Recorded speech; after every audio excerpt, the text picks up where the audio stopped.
Taurus 6, a bridge being built across a gorge. A gorge is a real indicator in nature of the potential for dramatic shifts, and it's like a crevasse in the ice field and so on. It just opens up. You're walking along the flat, apparently dependable, reliable earth, and a crack opens and you go down into it.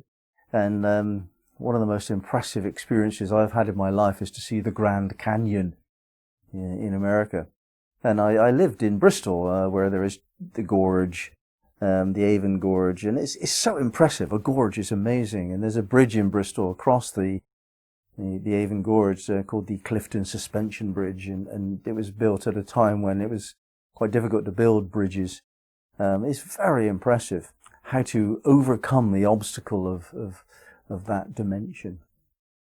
So that's what we're indicating here with this degree. How do you overcome obstacles of that dimension when you come up against a condition in your life, an event in your life, or a series of events typically, that just seem to you like the earth has just opened up under your feet.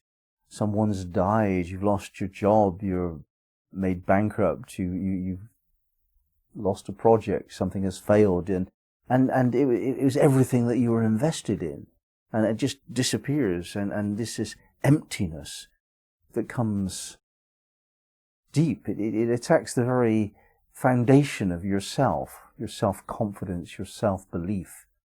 You can't function for a while. It's profoundly grievous. You feel grief. That's the kind of event that sometimes comes to us. Not often, but most people experience it at least once. We're discussing what to do when that happens. Now, first of all, the thing to do is in life generally is to turn everything around so that whatever happens to you, somehow, you find a way to interpret that to your advantage. If you believe that something that can happen to you is against your best interests, then you just haven't understood what life is for and what life is created by. Every single event that happens to us is attracted to us because in some way, some part of us draws it. We are the sovereign creators of every single moment of our life experience. This counterintuitive proposal is the big shift. This is the difference between somebody who is not awake and somebody who is awake. That you get this wisdom. That it's all our doing. Nobody's to blame for what we experience. It's ours because we've attracted it. Now, there's 3 levels of consciousness. One level is unconscious. We just don't know. But it's ours. It's personal. We're attracting things to us unconsciously. The conscious mind knows what it's doing. The soul sometimes can speak to us. So we get the other 2 agencies of attraction. And yet the unconscious mind is attracting most of it, because most of what we are is unconscious. So if we've attracted into our lives a gorge, a deeply hurtful, grievous experience, if we've attracted that into our lives, what can possibly be the reason for that? Why? And here we have to understand that we did not come to Earth. We did not incarnate to have a good time. This is not where you come for a good time. This is where you come to learn about hard knocks. It's a hard knock life here. And we have to have challenges if we want to develop the ability to overcome challenges. It's obvious. So those of us on the spiritual path, we're moving towards mastery. It's one thing to awaken to the knowledge that you've got it all at your fingertips. All of this is yours. It's another thing to actually master what to do about that. And we can develop mastery without awakening, and we can develop awakening without mastery. They're not sequential.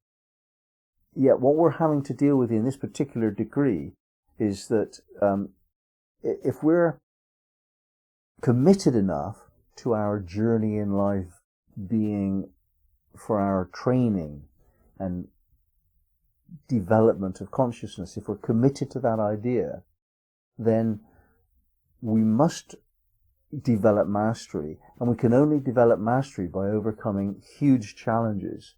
So we must attract those huge challenges into our lives in order that we can cope with them. So one of the things that we have to do is to get some measure of control over our emotions.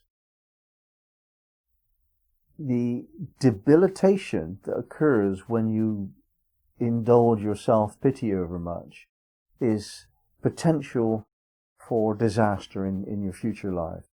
If you notice yourself feeling sorry for yourself, just do something to stop it immediately. Don't even inquire into it. Stop it. Easier said than done.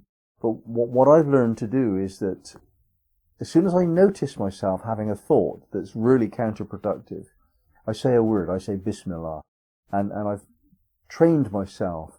Bad thought, Bismillah. Bad thought, Bismillah. I've just trained myself like Pavlov's dog not to allow myself self-pity, for example, and all the other negative thoughts that might occur. Some people say things like, I've sold my soul to the devil. You mustn't say things like that. That's counterproductive. You don't want to put the name of that source of evil into your voice. Any invocation, even said in jest, is to be avoided. That invocation is actually a negative thing. Put into your voice only things that you want to have happen. So if you find yourself noticing that life is just too much for you to bear, according to one perception, then say some word, move away from that way of thinking, and find another way to think it through. You have to master your mind. That's what mastery is. Mastery is developing absolute, full, 100% control of your mind when you choose to. So we learn firstly from this that shortcuts in life, finding the easy option in dealing with a problem, spending money to get rid of it, for example, or passing it on to someone else, for example, or just escaping it. Counterproductive. You don't want that. That's not what you've chosen to do. You've chosen to attract this problem in order that you've possibility, the advantage, the privilege, the opportunity of it to develop mastery.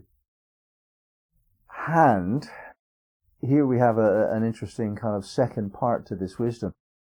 It is not always possible, in fact it probably is never possible, to develop mastery alone. You need to call upon guidance. Now on the one level that can be in normal life. We can go to a teacher, we can be trained, we can learn skills in the ordinary way, we can receive guidance in this plane. And we can look around us in our own community to sort of notice that there is support in our community. And that is adequate for all of our needs. We have to have faith that it is. That's why we're in this community, because it suits our needs. And yet there's another source of training and inspiration and help and guidance, and that is, in a sense, called down in a process which could be channeling. And you can see what is coming as a part of your higher self, or angels, spirit guides, non-corporeal beings who are not you, but just friendly to you. And we have to learn how to call upon assistance from both of those two sources, our community and our highest selves. or the higher self's relationship with other beings. And this requires that we believe in these things. So we have to believe in our community. And we have to believe in the existence and access of spirit guides and angels. If you don't believe in it, then you're probably going to have turned this video off a lot earlier. So let's assume that you do believe in it. How do you invoke these beings? Well, you just call them. Muse, be with me when you want to be inspired. Guardian angel, be with me when you want to have protection from a perceived danger. Just find a name. Yeah, they don't care what name you call them, because the intention to call them is the vibration, the communication that they pick up on.